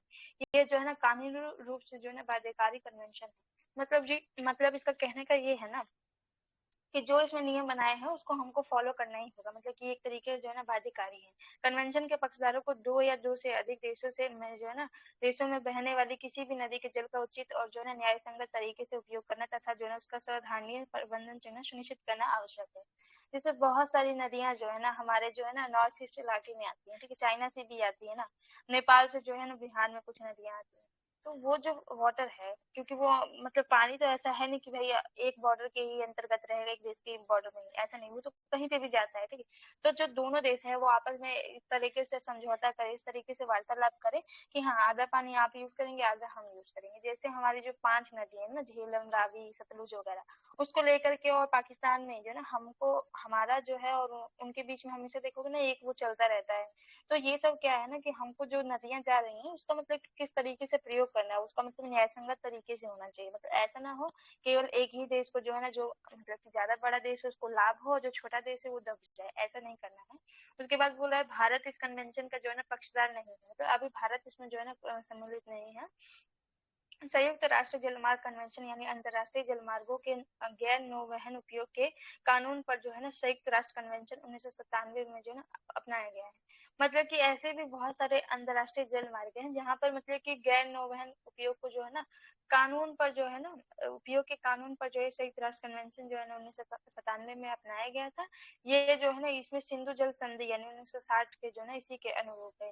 जैसे जो सिंधु मतलब कि जल संधि है उसमें क्या क्या प्रावधान किए गए ना, उसमें कुछ बातें बताई गई हैं, तो उन्हीं बातों को थोड़ा सा इसमें भी ऐड ऑन किया गया है और साथ में इसकी भी अलग नीति है, सबको मतलब कि ऐड ऑन करके ये जो है ना संयुक्त राष्ट्र वाटर कन्वेंशन जो है ना बनाया गया है। उसके बाद बोल रहा है ई फ्लो मॉनिटरिंग सिस्टम, ये क्या होता है? केंद्रीय जल शक्ति मंत्रालय ने जो है ना ई फ्लो इकोलॉजिकल मॉनिटरिंग जो है ना सिस्टम लॉन्च किया है। तो मतलब कि अब केंद्रीय जल शक्ति मंत्रालय जो है ना उन्होंने इस तरह के कुछ जो है ना एक मॉनिटरिंग सिस्टम भी लेकर के आए ना। तो ई फ्लो मॉनिटरिंग सिस्टम के बारे में देख लेते हैं ना। ई फ्लो से आशय है एनवायरमेंटल फ्लो या न्यूनतम प्राकृतिक अपवाह बनाए रखने से है। मतलब कि इसका कहना मतलब कि यही है, एनवायरमेंटल फ्लो या जो है ना न्यूनतम प्राकृतिक जो अपवाह वगैरह है ना, उनको हमको बनाए रखना है। ये वास्तव में जल धाराओं या नदियों में जल का अपवाह इतनी मात्रा में होने से है, जिनसे कि उसके उसमें जो है ना मौजूद वनस्पति और जीव अपना पारिस्थितिक मतलब कि या प्राकृतिक कार्य जो है ना संपन्न कर सके। अब जैसे कोई झील है, ठीक है, चिल्का जो झील है, अब उसमें वो पानी ही नहीं बचा है, ठीक है, वहां पे पानी ही नहीं है, तो वहां का जो मतलब कि इकोसिस्टम है, जो वहाँ की मछलियां, कछुए जो भी थे, वो तो सब मर गए। तो ये क्या कह रहा है कि कोई भी जो जल धारा बह रही है, चाहे कोई भी है, उसमें इतना पर्याप्त मात्रा में पानी तो होना चाहिए ना, कि वहाँ का जो इकोसिस्टम है वो चल सके, ठीक है, वहाँ की जो मछलियां है वो पूर्ण रूप से जो है सांस ले सके, है ना, अच्छे से अपना जो है ना जो भी क्रिया होती है वो कर सके। उसके बाद बोल रहा है इसे राष्ट्रीय स्वच्छ गंगा मिशन नमामि गंगे के ने जो है ना विकसित किया है। तो आप सुने होंगे कि ये नमामि गंगे जो है पीएम मोदी के द्वारा ही जो है ना लाई गई थी, कि जो है ना हमें गंगा जो है ना उसमें, क्योंकि बहुत ज्यादा सीवेज का पानी और जो है ना प्रदूषण का पानी, फैक्ट्री और जो है सब उसी में पानी डाल रहे हैं, तो उसको साफ करने का मिशन रखा गया था।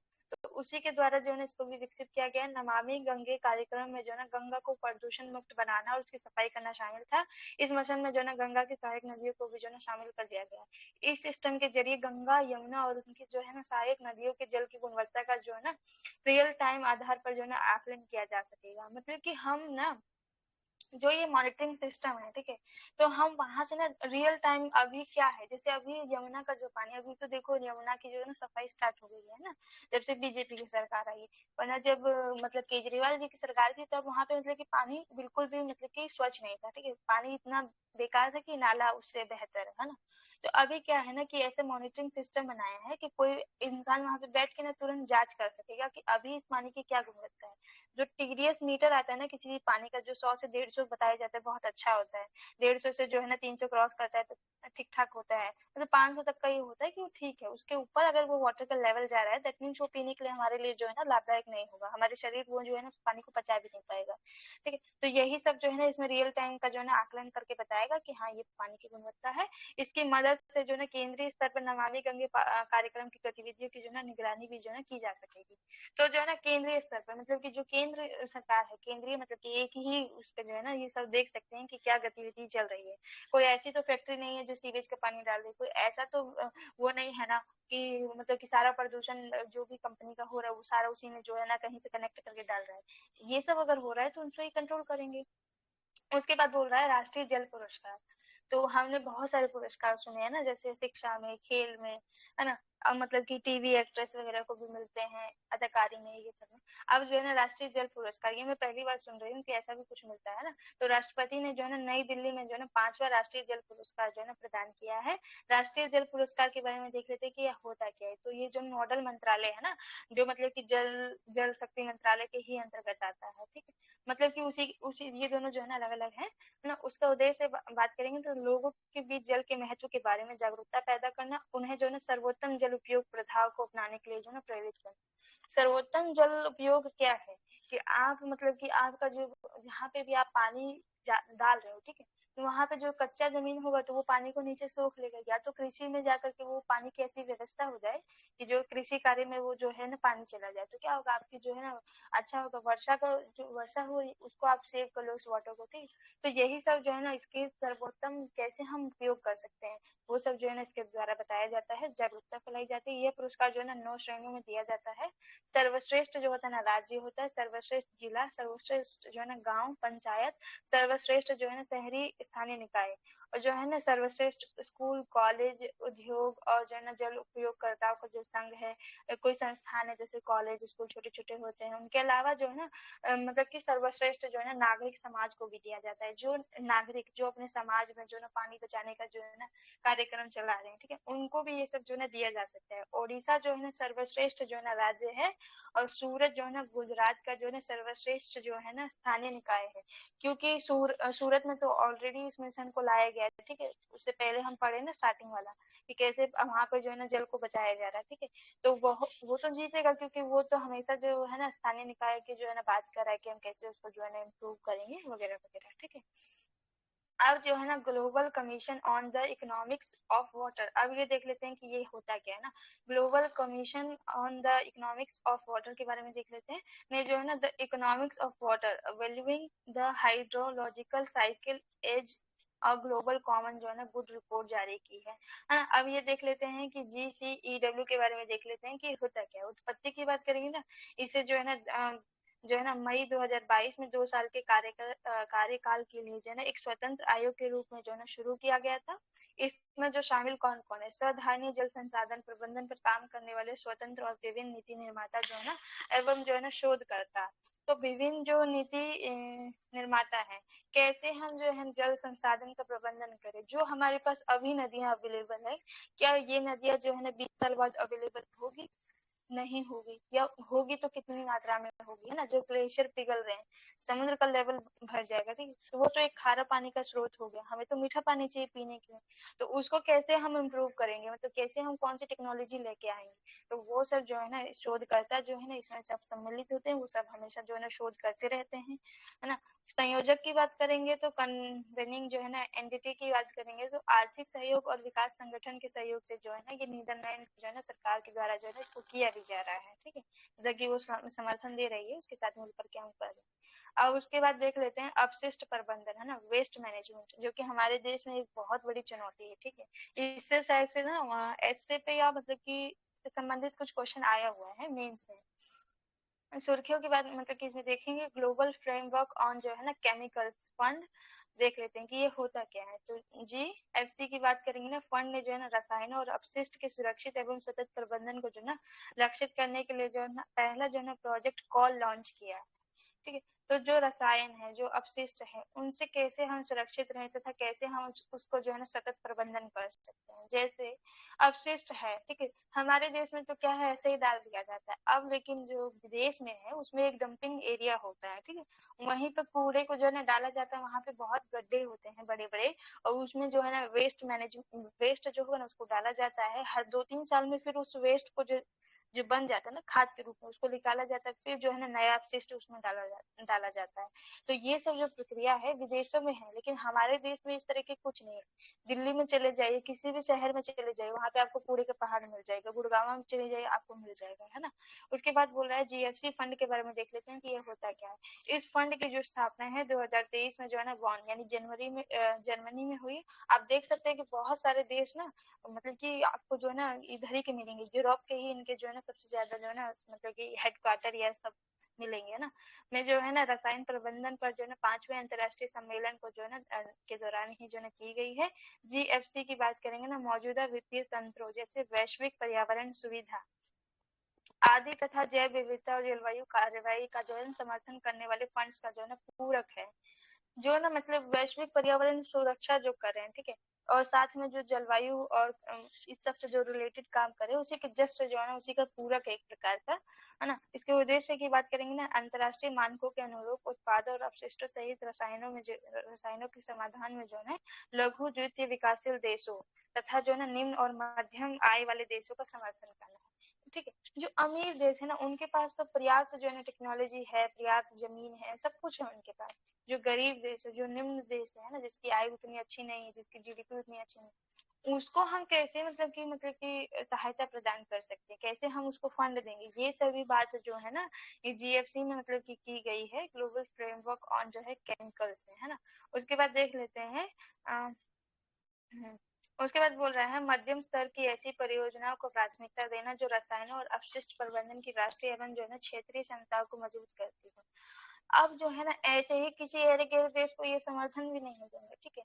जो देश जो है ना ग्राउंड लेवल पे भी जो है ना सोच रहे हैं कि हम काम करेंगे, जहाँ की सरकार जो है ना ये देख रही है कि हाँ हमको अपशिष्ट को लेकर के कुछ जो है ना नीति बनानी होगी, उन्हीं को ये फंड दिया जाएगा। GFC फंड का कार्यकारी बोर्ड जो है ना इसके कामकाज की देखरेख करता है और परिचालन संबंधी जो है ना सभी जो निर्णय होंगे वो इन्हीं के अंतर्गत होगा। संरचना की बात करेंगे ना तो प्रत्येक संयुक्त राष्ट्र क्षेत्र से जो है ना 2 राष्ट्रीय प्रतिनिधि तथा जो है ना सभी दाताओं और जो है ना योगदानकर्ताओं के प्रतिनिधि जो है ना इसमें सम्मिलित होंगे।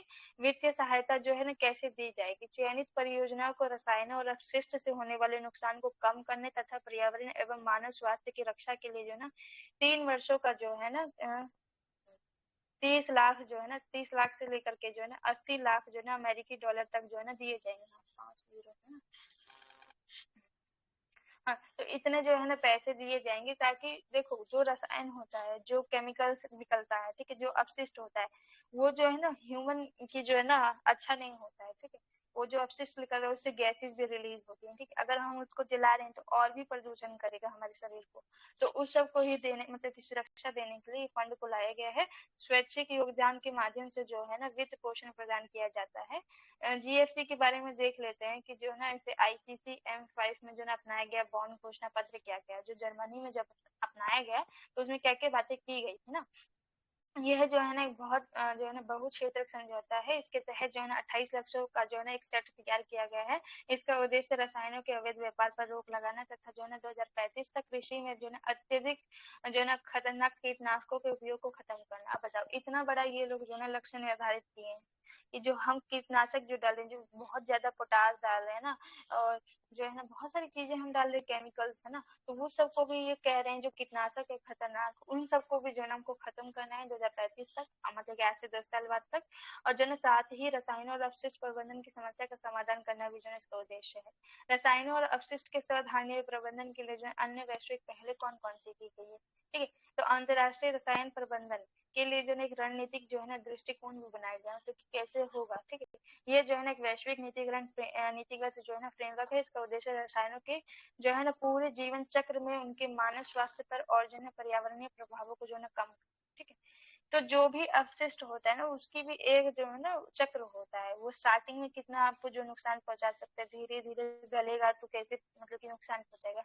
जैसे हम प्लास्टिक की ही बात करें, ठीक है, तो वो भी देखेंगे ना कि स्टार्टिंग में जैसे वो है तो वो कुछ नहीं करेगा, कुछ दिन बाद उसमें गैस रिलीज हो जाए, उसको जला देंगे तो वो प्रदूषण कर रहा है। तो वैसे ही मतलब उसके अनुसार ही जो है ना वो प्रभावों को कम करने का कोशिश करता है। बेसल कन्वेंशन है ना, एक ये भी है। ये खतरनाक अपशिष्ट की सीमा पार जो है ना आवाजाही और निपटान को जो है ना विनियमित करने के लिए जो है ना अंतर्राष्ट्रीय संधि है ना। जो अपशिष्ट की मतलब कि जो आवाजाही होती है ना खतरनाक रूप से, उसको भी ये जो है ना विनियमित करता है। उसको निपटान का जो है ना शुभ कार्य यही दिखता है। स्टॉकहोम कन्वेंशन, ये जो है ना मानव स्वास्थ्य और पर्यावरण को जो है ना जैव प्रदूषकों के प्रभाव से लगातार बचाने के लिए जो है ना एक वैश्विक जो है ना संधि बनाई गई है। तो जो भी मतलब प्रदूषक से जो भी मतलब मानव शरीर को कैसे मतलब हानि पहुंच रही है, उस सब के मतलब के कन्वेंशन बनाया गया है ना। ई अपशिष्ट की बात करेंगे ना कि ई वेस्ट क्या होता है, ठीक है। तो हाल ही में जो है ना ग्लोबल ई वेस्ट मॉनिटर 2024 को जो है ना जारी किया गया है। अन्य संबंधित तथ्य की बात करेंगे ना, यह रिपोर्ट जो है ना निम्नलिखित की साझेदारी में जो है वित्त पोषित को जो और तैयार करती है। संयुक्त राष्ट्र प्रशिक्षण और अनुसंधान जो संस्थान है के सस्टेनेबल साइकिल्स कार्यक्रम और जो है ना अंतर्राष्ट्रीय दूरसंचार जो संघ है, उनको सबको जोड़ा गया। मतलब दूरसंचार इसलिए इसमें आया क्योंकि ये ई अपशिष्ट की बात कर रहा है, ठीक है, तो इसीलिए वो साथ में आया है। और जो है ना फाउंडेशन कार्नी ग्रेट है ना, ये भी जो है ना इसमें सम्मिलित है। अब ये देख लेते हैं कि ये होता क्या है ना। तो साइकिल की जो शुरुआत है ना, जो सस्टेनेबल साइकिल्स की हम जो बात कर रहे हैं ना, तो सस्टेनेबल साइकिल की जो शुरुआत है 2022 में जो है ना यूनिटर यानी डिवीजन फॉर प्लेनेट के तहत एक प्रोग्राम के रूप में हुई थी। इसका जो है ना मिशन साधारणीय उत्पादन, उपभोग और निपटान पैटर्न के विकास को संभव करते हुए जो है ना साधारणीय समाज को बढ़ावा देना है। मतलब कि सस्टेनेबिलिटी को जो है ना हमको बना के रखना है समाज में, है ना। तो जो भी उसका जैसे कोई भी चीज है ना, उसका हम कैसे उत्पादन कर रहे हैं, उसका उपभोग कैसे हो रहा है, उसका निपटान की जो क्या प्रक्रिया है, क्या पैटर्न है, उसको क्या हम अपना रहे हैं। जैसे प्लास्टिक का उत्पादन तो सब कर रहे हैं, ठीक है, हमारे देश में भी खूब अच्छे से हो रहा है, उपभोग भी दुनिया पूरा कर रही है। अब लेकिन जो उसका मतलब कि निपटान की अगर हम बात करेंगे ना, तो उसको हम इधर उधर फेंक रहे हैं, गाय जानवर जो भी है उसको खा रहा है, ठीक है, या तो उसको जला रहे हैं। तो वो जो पैटर्न है उसको ये देखते हैं और मतलब कि उसको कैसे सही करना है, इसके सब के बारे में देखते हैं। रिपोर्ट के जो है ना मुख्य बिंदुओं पर अगर एक नजर डालें ना, तो जो है ना संग्रहण और पुनर्चक्रण की ये बात करता है। रिपोर्ट के अनुसार 2022 में जो है ना संग्रह और पुनर्चक्रण दर जो है ना 22% मतलब 22.3 जो है ना फीसदी थी, जो है ना 2030 तक जो है ना घटकर 20% जो है ना होने का अनुमान है। तो अभी जो 22% है उसको 20% मतलब कि करने का हम प्रयास कर रहे हैं, बी मतलब कि 2% ही घटा रहे हैं। क्षेत्रवार प्रति व्यक्ति उत्पन्न ई अपशिष्ट, अब जो है ना क्षेत्रवार मतलब कि कौन कितना मतलब कि इसको जो है अपशिष्ट को उत्पन्न कर रहा है। तो यूरोप में सबसे ज्यादा जो है ना ई अपशिष्ट जो है ना उत्पन्न होता है। इसके बाद ओशिनिया और अमेरिका का जो है ना स्थान है। भारत से जुड़े बिंदु की बात करेंगे ना, चीन और संयुक्त राष्ट्र अमेरिका के बाद जो है ना भारत जो है ना सर्वाधिक ई अपशिष्ट उत्पन्न करने वाला जो है ना, लगभग जो है ना 4 मतलब कि 1100 अरब किलोग्राम जो है ना तीसरे नंबर का जो है ना देश है। तो भारत भी खूब करता है। आप बताए गए हैं ना ई अपशिष्ट होता क्या है, इसमें ऐसे सौर जो है ना फोटो वोल्टिक सहित विद्युत और इलेक्ट्रॉनिक जो है ना उपकरण शामिल है, जिन्हें पुनः उपयोग न करके अपशिष्ट के रूप में जो है ना त्याग दिया जाता है। मतलब जैसे इलेक्ट्रॉनिक डिवाइस है, ठीक है, ये फोन ही है ना। अब जो है ना इसका कोई मतलब कि उपयोग नहीं है, अगर ये कल को खराब हो जाता है तो इसका कोई मतलब कि यूज नहीं है, ठीक है। एक दो बार आप सुधार सकते हैं, लेकिन फिर जो है ना वो सुधरता भी नहीं है। तो उसका मतलब कि क्या, उसका तो हम उपयोग तो कर नहीं सकते, पुनः उपयोग तो होता नहीं है। तो क्या होगा, वो तो उसका निपटान ही हमको करना पड़ेगा ना। तो यही बात करें, वो अपशिष्ट के रूप में बनता जा रहा है, ठीक है। और जो है ना विनिर्माण, नवीकरणीय और जो है ना मरम्मत प्रक्रियाओं से जो है ना इसको बाहर रखा जाता है। मतलब कि अब इलेक्ट्रॉनिक डिवाइसों का जो है ना मरम्मत वगैरह भी आप कितना ही करवाएंगे, मतलब कि एक लिमिट तक ही उसमें जो है ना चेंजेस हो जाता है, उसके बाद नहीं होता है। अब बोल रहा है ई अपशिष्ट प्रबंधन की जो है ना आवश्यकता क्यों है। पर्यावरणीय जोखिम, स्वास्थ्य संबंधित खतरे, इसमें जो है ना पारा, सीसा जैसे जो है ना 1000 से अधिक विषैले पदार्थ जो है ना शामिल है। आर्थिक लाभ की बात करेंगे ना तो सोना आदि जैसी कीमत जो है ना कीमती सामग्रियों की जो है ना प्राप्ति। तो ये जो मतलब कि स्वास्थ्य के लिए भी खतरा होता है, ठीक है। और पर्यावरण के लिए तो हर चीज है ही, मतलब खतरा जो भी हम अपना रहे हैं अभी की जो हम चीजें लेकर के आ रहे हैं, शीशा वगैरह जो होता है ये सब विषैले पदार्थ होते हैं, ठीक है। इसको बहुत ज्यादा ताप में बनाया जाता है, उसके बाद उसको मतलब कि उसका क्या ही यूज है, वो शीशा टूट जाता है या तो उसको फिर दोबारा जो है ना आप मतलब बनाते हैं, ऐसे ही मतलब पड़ा रहता है। फिर बोल रहा है भारत में ई अपशिष्ट से जुड़ी जो है ना चुनौतियों की बात कर रहे हैं। तो अनौपचारिक पुनर्चक्रण जो है ना लगभग 85% ई अपशिष्ट का प्रबंधन असंगठित क्षेत्र द्वारा जो है ना किया जा रहा है। मतलब कि कोई ऑर्गेनाइज सेक्टर इस क्षेत्र में जो है ना काम नहीं कर रहा है, मतलब कि एक पूर्ण रूप से जो है ना कुछ ऐसे नियम वगैरह नहीं बना हुआ और अनऑर्गेनाइज ही है ना। तो वही सब बात कर रहा है। अपर्याप्त ई अपशिष्ट प्रबंधन जो है ना अवसंरचना है। भारत में अपशिष्ट उपकरणों का आयात विकसित देशों द्वारा जो है पुनर्चक्रण के जो है 80% ई अपशिष्ट विकासशील देशों को जो है भेजा जाता है। तो मतलब कि जो विकसित देश है वो ज्यादातर जो है ना ई अपशिष्ट भेज देते हैं विकासशील देशों में, छोटे छोटे देशों में। तो इस प्रकार का बताया जा रहा है ना। और जो है ना इसमें बात करेंगे भारत में ई अपशिष्ट प्रबंधन। अब जो है ना भारत इसको लेकर के क्या कर रहा है, ठीक। तो खतरनाक अपशिष्ट प्रबंधन और जो है ना हैंडलिंग संशोधन जो है ना नियम आया था, ये 2003 में आया था। पहली बार जो है ना ई अपशिष्ट की संरचना के दायरे में स्पष्ट रूप से जो है ना खतरनाक पदार्थ को जो है ना शामिल किया गया है। जो भी पदार्थ मतलब कि समाज के लिए या जो है ना मानव के लिए या जानवरों के लिए जो खतरा होता है, उसके जो है ना एक तरीके से जो है ना मतलब कि सूची तैयार की गई है ना, जैसे शीशा होता है, ठीक। वो आप फेंक देंगे ना तो वो किसी को लग सकता है, वो सब मतलब खतरनाक होता है। ये अपशिष्ट प्रबंधन जो है ना एक जो है ना 2011 में भी आया था। इसमें जो है ना ईपीआर की अवधारणा को अपनाया गया था। ईपीआर हम लोग पढ़ेंगे साइंस एंड टेक में भी, उसमें भी आएगा ये। तो उसमें अपनाया गया था। ई अपशिष्ट प्रबंधन नियम जो है 2016 में, इसमें जो है ना निर्माता दायित्व संगठन की अवधारणा प्रस्तुत की गई थी। मतलब कि जो निर्माता कर रहा है, जो निर्माण कर रहा है उसका भी दायित्व होगा, ठीक है। फिर जो है ना 2022 में आया। इसका जो उद्देश्य ईपीआर व्यवस्था के माध्यम से जो है ना चक्रीय अर्थव्यवस्था को बढ़ावा देना है। मतलब कि वही है कि जो हम पुनर्चक्रण किसी चीज का नहीं कर रहे हैं, ठीक है, हम यूज कर रहे हैं और उसको फेंक दे रहे हैं। तो उसको यूज, उसको कैसे हम फिर यूटिलाइज कर सकते हैं वो हमें नहीं पता है। उसके बाद 2023 में जो है इसमें कौन कौन से जो है प्रावधान शामिल किए गए। समझ आ रहा है कि सिर्फ जो है ऊपर से जा रहा है। नहीं, ऊपर से नहीं, बहुत अच्छा समझ में आ रहा है। हाँ ठीक है। ये थोड़ा सा मतलब कि डिफिकल्ट मतलब कह लो कि टर्म है, क्योंकि ये सब ना मतलब कि हम उतना नहीं पढ़ते हैं ना, इस वजह से हमको याद नहीं रहता ये सब चीजें। हम्म। थोड़ा ध्यान नहीं देना नहीं, तो मेरे ये को सब में थोड़ा टफ वर्ड तो रहता ही है, क्योंकि आप बता रही हैं, सही बता रही हैं, क्योंकि मतलब जब मैं भी बताती हूँ ना तो ऐसे ही लगता है। अब देखिए कोई दूसरा मतलब सब्जेक्ट रहता है, लैंग्वेज जब इजी रहता है ना तो मतलब फ्लो बन जाता है। इसमें थोड़ा टफ टफ वर्ड रहता है ना, पढ़ने में भी थोड़ा ही कभी कभी हेजिटेशन होता है, तो कुछ नहीं है। हेजिटेशन। अब देखो जैसे ईपीआर आ गया ना, हम्म। साइंस एंड टेक पढ़े हम्म। होते तो उसको मैं इजीली बता देती। अब पढ़ा हुआ है बता लेकिन देती बहुत हूँ। पहले पढ़ा हुआ, अब मुझे याद नहीं है। हम्म। वो तुरंत अभी यहाँ पे कवर हो गया होता। हम्म। है ना। इसके बाद बोला है इसमें जो है ना हानिकारक पदार्थों की कमी करने से जो है ना संबंधित छूट के बारे में जो है ना अधिक स्पष्टता से जो है ना प्रदान की गई है। मतलब कि जो भी हानिकारक जो पदार्थ है उनको कैसे हम कम कर सकते हैं, इस सब के बारे में अच्छे से मतलब कि सुस्पष्ट तरीके से जो है उसमें बताया गया है। इसमें ईपीआर प्रमाण पत्र तैयार करने वाले जो है ना कन्वर्जन फैक्टर निर्धारण किए गए हैं। निर्माताओं द्वारा जो है ना प्रशीतन ना का प्रबंधन करने का जो है दायित्व सौंपा गया है। मतलब कि जो निर्माण करता है, जो कंपनीज है, उनका भी कहीं ना कहीं दायित्व होना चाहिए।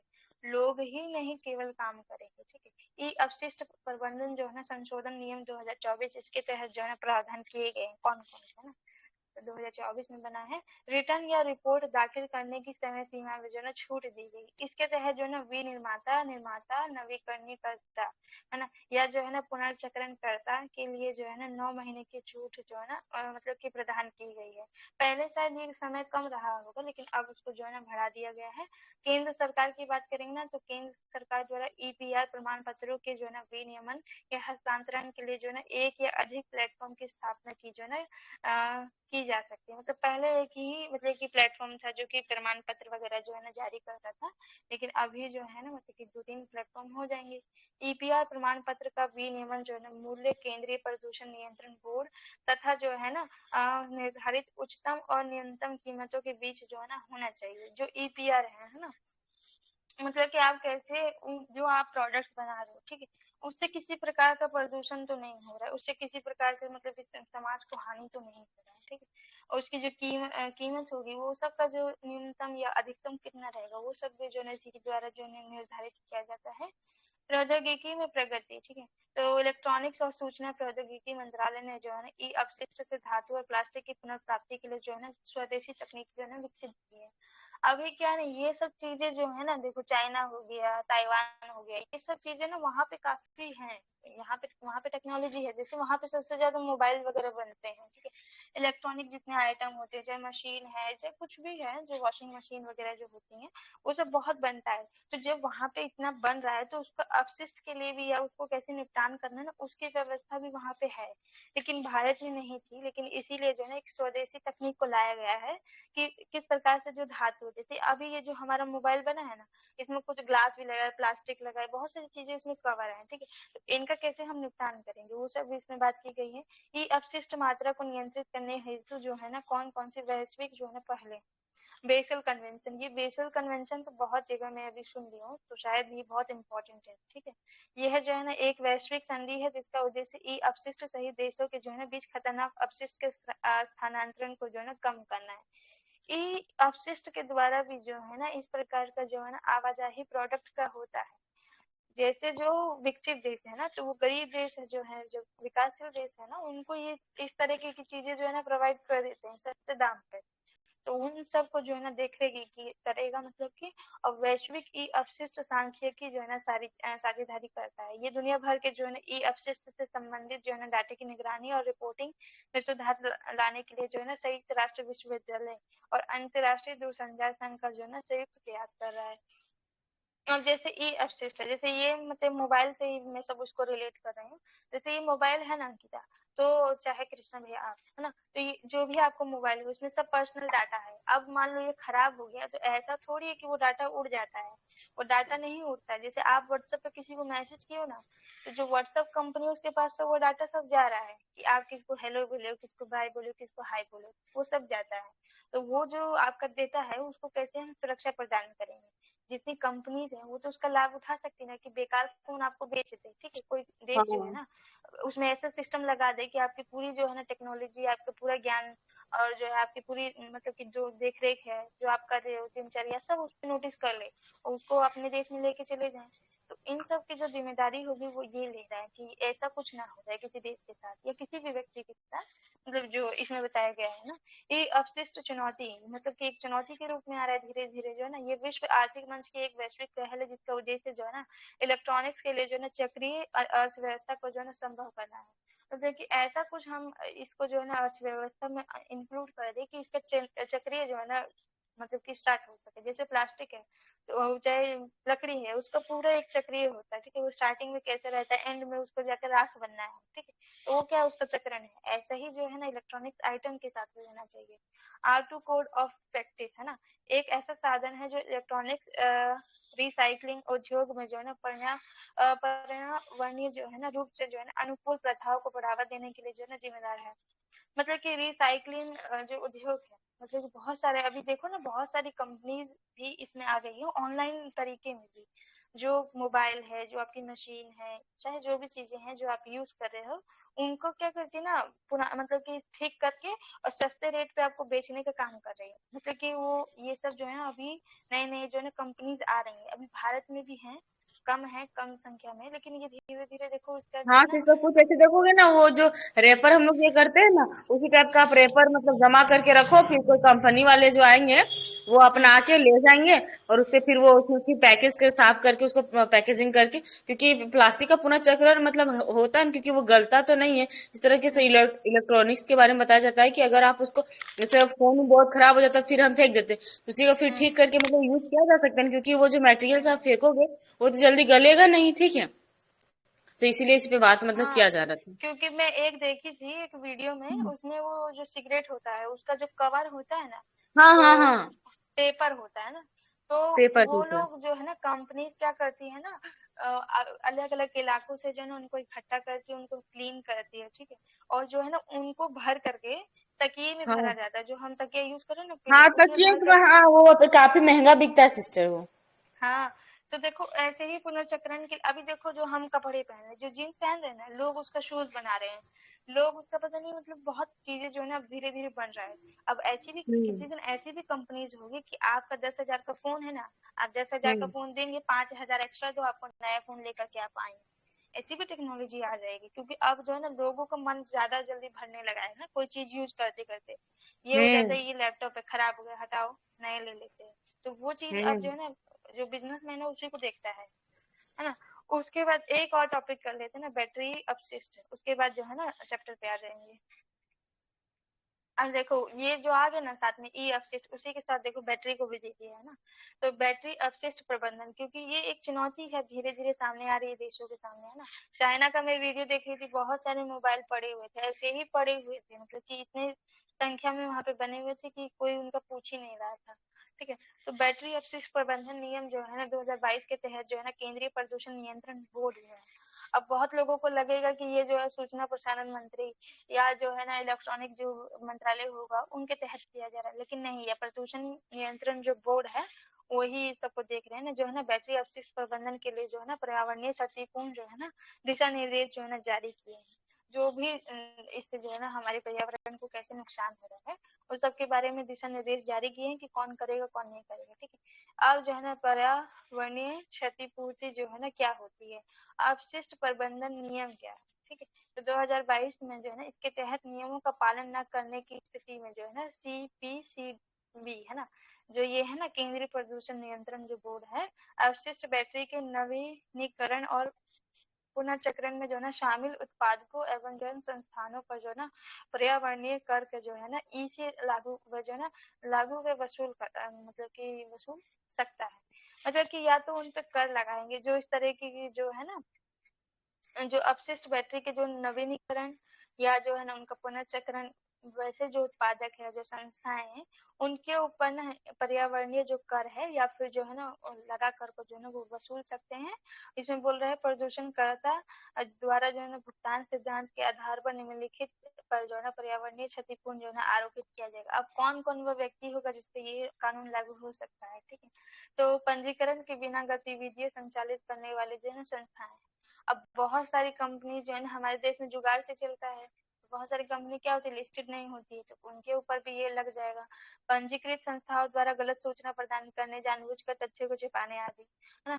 तो बहुत सारे जो होते हैं ना कि मतलब कि सही डिटेल्स नहीं देते हैं कोई चीज का, तो उनके ऊपर ये लागू हो सकता है कि इन नियमों के तहत निर्धारित विस्तारित उत्पादक जो है ना उत्तरदायित्व। अब जो है ना ईपीआर का देखो इसमें आ गया है विस्तारित उत्पादक उत्तरदायित्व, मतलब कि जो कोई व्यक्ति है, ठीक है, जैसे आप अंकिता हो, तो आप कोई चीज निर्माण कर रहे हो तो वो आपका मतलब कि उत्तरदायित्व होगा कि आप किस तरह का प्रोडक्ट बना रहे हो, ठीक है। जैसे आप मतलब कि जो बहुत लोग होते हैं, जैसे कोई मोमोज बना रहा है, ठीक है, तो विस्तारित उत्पादक उत्तरदायित्व उसी के ऊपर है, वो किस तरीके का आपको जो है ना मैदा यूज कर रहे हैं, किस तरीके की सब्जी आपको प्रोवाइड कर रहा है, किस तरीके ऑयल में या उसको फ्राई करके दे रहा है। तो ऐसे ही कोई भी कंपनी है ना, तो उसका ईपीआर जो है ना उसी के लक्ष्य होते हैं, उसी की जिम्मेदारी होती है कि वो कैसे आपको प्रोडक्ट दे रहा है, ठीक है, कैसी सर्विसेज दे रहा है ना। तो लक्ष्य जिम्मेदारी और बाध्यताओं को जो है ना पूरा नहीं कर पाने वाले उत्पादक को जो है ना आरोपित किया जाएगा।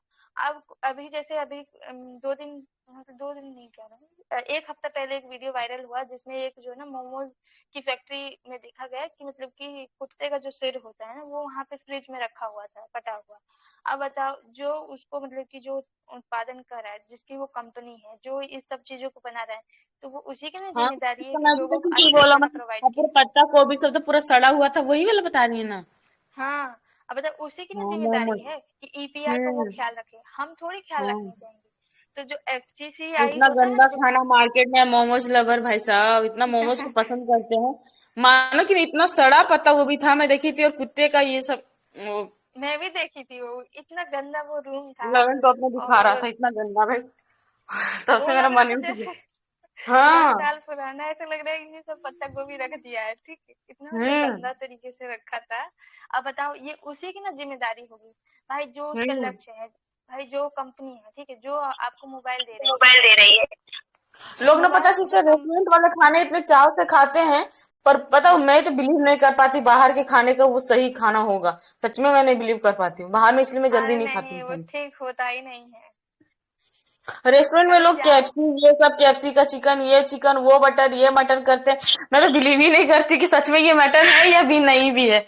कोई भरोसा नहीं भाई, कभी इसलिए घर का जाओगे, खाओ। किसी रेस्टोरेंट में जाओगे ना, तो वहां आज तो पे मैं मतलब बिलीव किचन देखने करो का मन नहीं सिस्टर, आज तो करेगा। मैं रेस्टोरेंट कभी नहीं गई हूँ, कभी तक कभी गई ही नहीं, मेरी दोस्ती यार ऐसे मतलब किसी से ही नहीं। मैं किसके साथ जाऊँ, आज तक मैं रेस्टोरेंट नहीं गई, कभी नहीं, आप बिलीव करो। बस ठीक नहीं कर रही हो, गई। अच्छा कर रही हो। कभी जाओ उनका किचन देखो ना अंकिता, तुमको मन नहीं करेगा, तुमको ये लगेगा कि हमसे पैसे ले लो भाई तुम, और हमको खाना वाना कुछ नहीं चाहिए, हम चले जाएंगे, मतलब इतनी गंदी हालत में वो सब होता है। मैं अपना आंखों देखा बता रही हूँ, मैं एकदम, मेरा मन ही नहीं करा कि उसमें जाके बैठ के खाऊंगी मैं। इतना मतलब गंदे तरीके से वो लोग बनाते हैं ना, क्या ही बोल सकते हम्म। हैं। तो जैसे आप कोई मोबाइल कंपनी है, ठीक है, तो उसके हाँ। ऊपर ना जिम्मेदारी है कि वो कोई ऐसी इसमें जो है ना सोर्स ना लगाए, ऐसी कोई चिप ना लगाए जिससे जो है ना किसी की हम जो कोई हिडन कैमरा ही लगा दे मान लो, तो हमारी इन्फॉर्मेशन उसमें सब रिकॉर्ड हो रहा है, तो ये सब क्या कंपनी का लक्ष्य है, उसकी जिम्मेदारी है कि वो सब जो है ना अच्छी चीज जो है ना मार्केट में बेचे, मतलब गलत प्रकार की जो चीजें है वो नहीं करना है, ठीक है। तो ईपीआर का अर्थ है कि किसी बैटरी निर्माता की ये जिम्मेदारी होती है कि वे अपशिष्ट बैटरी का जो है ना पर्यावरणीय रूप से जो है ना सुरक्षित प्रबंधन करे। अब मैं वही बता रही हूँ ना, ईपीआर जो है ना अलग अलग व्यक्ति के लिए अलग हो सकता है। मोमोज वाले के लिए ईपीआर अलग है, बैटरी वाले के लिए अलग है, जो कपड़ा बेच रहा है उसकी ईपीआर अलग है। भाई कपड़ा बेच रहे हो, अच्छा कपड़ा बेचोगे ना, खराब गला सड़ा कपड़ा बेचोगे तो कौन लेगा, है ना। तो वही बात है कि जैसे आपने निर्माण तो कर दिया, ठीक है, वेस्ट मटेरियल ही है, बैटरी है जैसे, तो उसका मतलब कि आप अपशिष्ट कैसे करोगे, ठीक है। जैसे मैं प्लास्टिक बनाई हूँ, जिसने प्लास्टिक बनाया है उसको ये भी तो पता होना चाहिए ना कि भाई इसका हम कैसे हटाएंगे उसको, मतलब कि जो पर्यावरण में फैल गया है उसको हम हटाएंगे कैसे। उसको पता ही नहीं होता है, वो तो बस बना के चल दिया।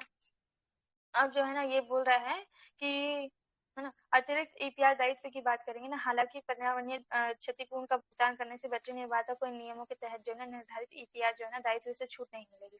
उदाहरण के लिए किसी वर्ष विशेष में जो है ना पूरी नहीं की गई ईपीआर संबंधी जो है ना बाध्यता को अगले वर्ष के लिए जो है ना कैरिज जो है ना फॉरवर्ड कर दिया जाएगा। मतलब आपका लक्ष्य था जैसे 50, है ना, अब वो पूरा नहीं हुआ तो अगले साल के लिए आपको बढ़ा दिया जाएगा, सीधी सी बात है। मुख्य दिशा निर्देशों पर जो अगर हम नजर डालें ना, तो पर्यावरणीय क्षतिपूर्ण कर जो है ना दो व्यवस्थाओं पर जो है ना विभाजित किया जा सकता है। जो हम टैक्स लेने की बात करें ना, तो पर्यावरणीय क्षतिपूर्ण या कर व्यवस्था पहला नंबर पे क्या है ना, तो इसके तहत पर्यावरणीय कर धातु वॉर जैसे कि लेड एसिड, लिथियम आयन और अन्य बैटरियों के लिए जो है ना ईपीआर संबंधित लक्ष्यों को पूरा न करने वाले निर्माताओं पर जो है ना लगाया जाएगा। तो हर जो है ना हर कंपनी का जो है ना ईपीआर भी अलग अलग होगा, उसके प्रोडक्शन पे निर्भर करता है ना। तो उसकी रेटिंग पे डिपेंड करेगा कि उसका क्या रेटिंग है, और जो है ना उसी के आधार पे जो है ना कर वगैरह जो है ना लगाएंगे अगर वो लक्ष्य को पूरा नहीं करते हैं। पर्यावरणीय क्षतिपूर्ण या जो है ना कर व्यवस्था जो है ना सेकंड क्या है, इसके तहत जो है ना अपशिष्ट प्रबंधन नियम, आप जिस चीज का उत्पादन कर रहे हो, आपका एक जो है ना उचित नियम होना चाहिए कि आप उसका अपशिष्ट कैसे करोगे। 2022 का पालन न करने की स्थिति में किसी भी जो है ना संस्था पर आवेदन शुल्क के आधार पर जो है ना पर्यावरणीय कर जो है ना लगाया जा सकता है। तो ये नियम था 2022 का, जो इसको पालन नहीं करेगा उसको नियम लगेगा। जैसे कोई भी फैक्ट्री है, ठीक है, तो वो ना मतलब कि काफी ज्यादा जो है ना गैस रिलीज करती है, कार्बन डाइऑक्साइड वगैरह जो है ना, और जो सल्फर वगैरह रिलीज करती है। तो अगर वो अपशिष्ट मान लो कि वो किसी नदी में डाल रही है, तो वो किसकी जिम्मेदारी होगी? उस कंपनी की जिम्मेदारी होगी कि भाई वो पर्यावरण को नुकसान ना पहुंचाए।